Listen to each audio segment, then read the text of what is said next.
Okay, good morning, class. Good morning, ma'am. Magdasal muna tayo. In the name of the Father, the Son, and of the Holy Spirit. Lord, salamat sa araw na to at bigyan mo kami ng pagkakataon na magkapagturo at matuto.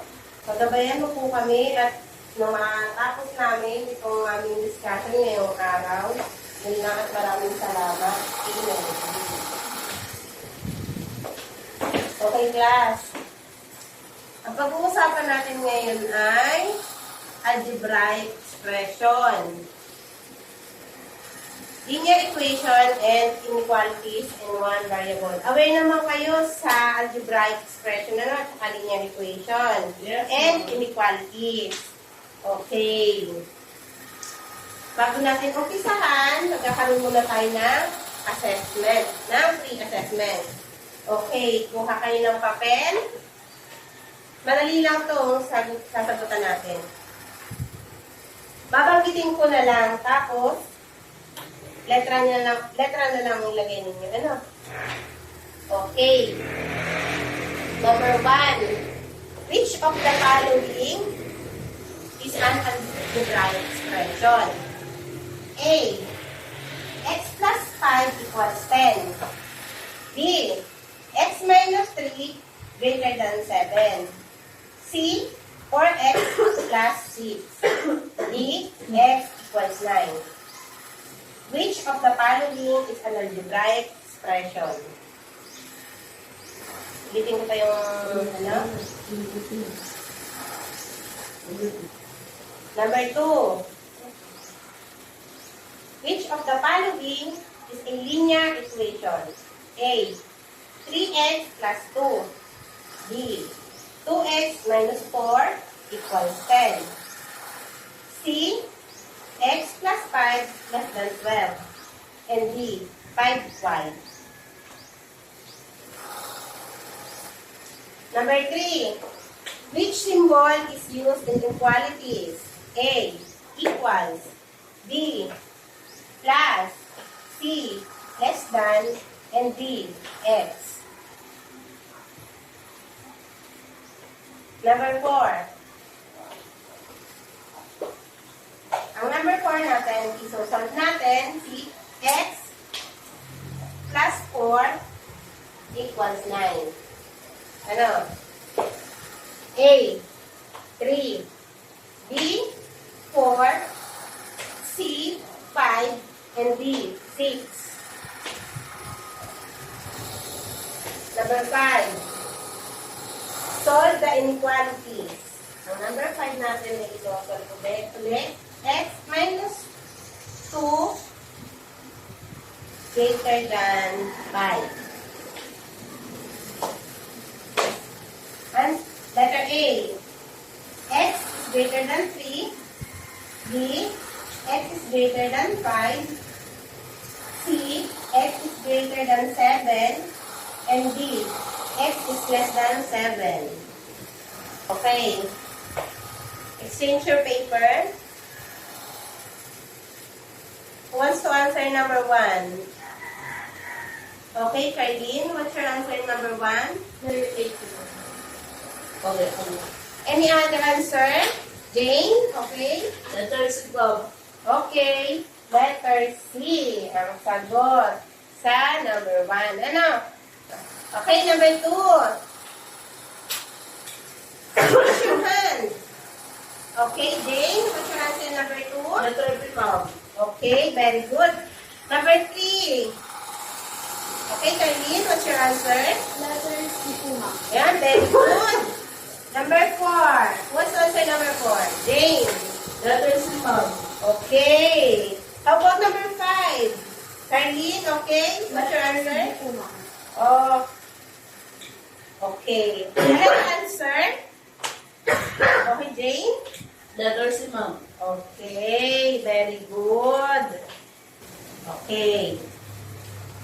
Now, who got 5?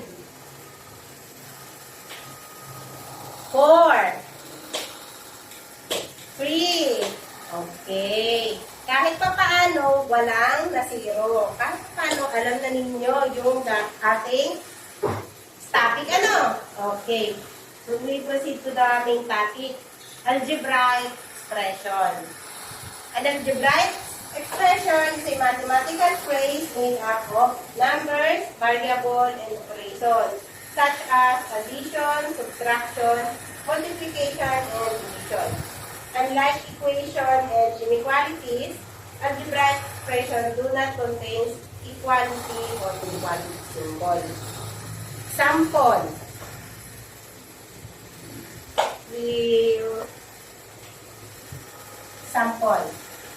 We have 3x plus 5. Then, another, we have 2a minus 7.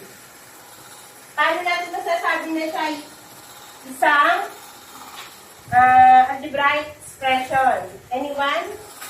Okay, Jane? May variable, ma'am. Okay, very good. Ano pa? Bukod sa variable. Ano pa makikita ninyo? Okay, Carlene? May operation po. Okay. Ano pa? Ang nakikita nyo? Bukod sa variable, operation, ano pa? Okay, Jane?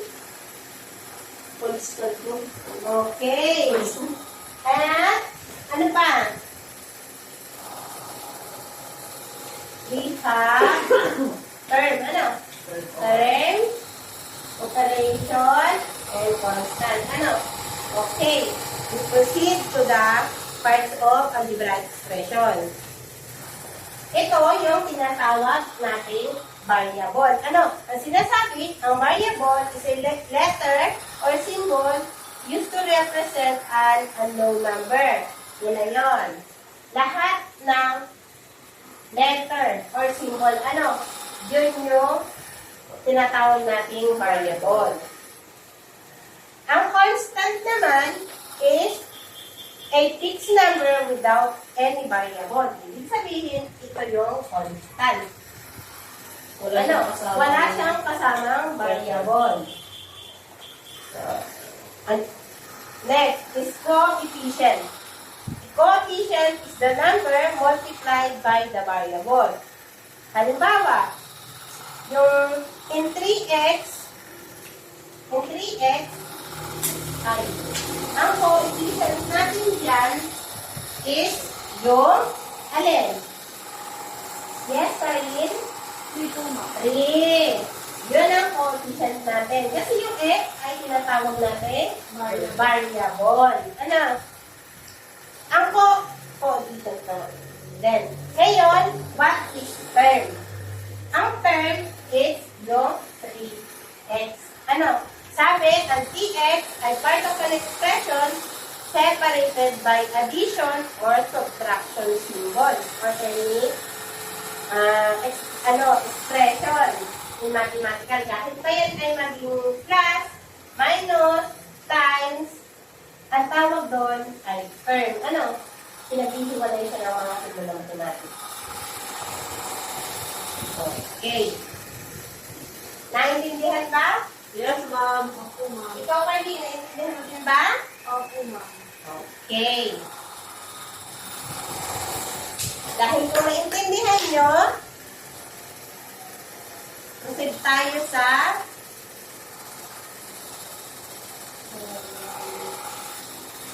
linear equation in one variable. Pabasa nga po kung ano ang linear equation. A linear equation in one variable is a mathematical sentence that shows equality between two expressions and contains only one variable. It always contains an equal sign. Okay. Pag sinabing linear equation, merong equal sign. Ano? Katulad ng x plus 4 equals 10. Ano? Ibig sabihin, ang tawag dito ay linear equation. Kapag wala siyang sign, ito lang, ang tawag sa kanya is algebraic expression. Ano? Pag meron ng equals, ibig sabihin meron equation na siya. Okay. Sa linear equation, gayon din, ano? Meron din siyang tinatawag na variable, which is nagre-represent ng unknown. Okay. Ito yung laging wala pang value yun eh. Ano? Tapos, equal sign na nagre-represent ng two expressions are equal. Okay. Ang expression naman is a mathematical phrases found in both sides of the equation. Ito yung tinatawag natin expression. Ano? Naintindihan ba? Yes, ma'am. Okay. Ito, paano natin siya sasagutan? Ano? Kung ang x plus 4 equals 10, paano natin siya malalaman ang value ng x? Ano? Dito, sa linear equation, ang hahanapan natin lagi ng value, yung unknown. Ano? Kaya ngayon, x equals 10 minus 4. Bakit naging 10 minus 4? Ano po, nilipat mo yung nilipat po yung positive 4 sa kabilang side, kaya naging negative yung kanya. Okay, tama.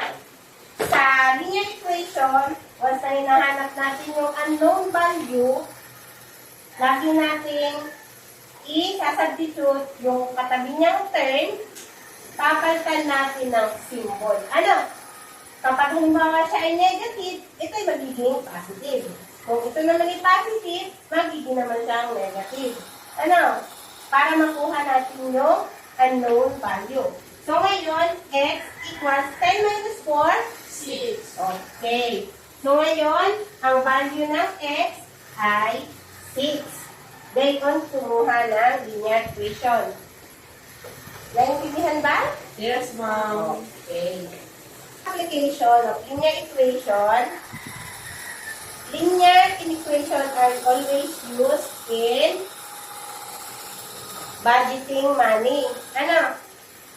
Ang linear equation daw ay nagagamit natin sa pang-araw-araw ng buhay natin. Katulad ng pagbabudget ng pera. Calculating expenses, construction measurements, computing allowances, shopping and discounts, and solve a problem. Ano? Okay, example natin. If Maria has 100 and spent 35 pesos, how much money is left? 65. Okay, 65. Paano natin siya gagamitin sa linear equation? Okay, sabi, si Maria daw ay may 100 pesos at nagamit niyo yung 35 pesos. Ano? Ayan.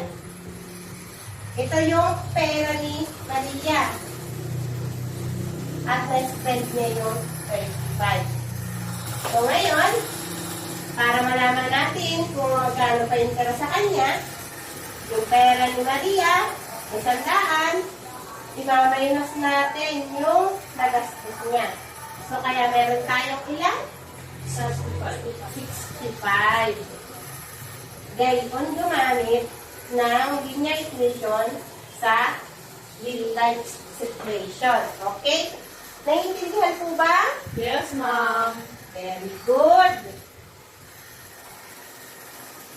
Okay, let's proceed in inequalities. Anyone who wants to read inequalities?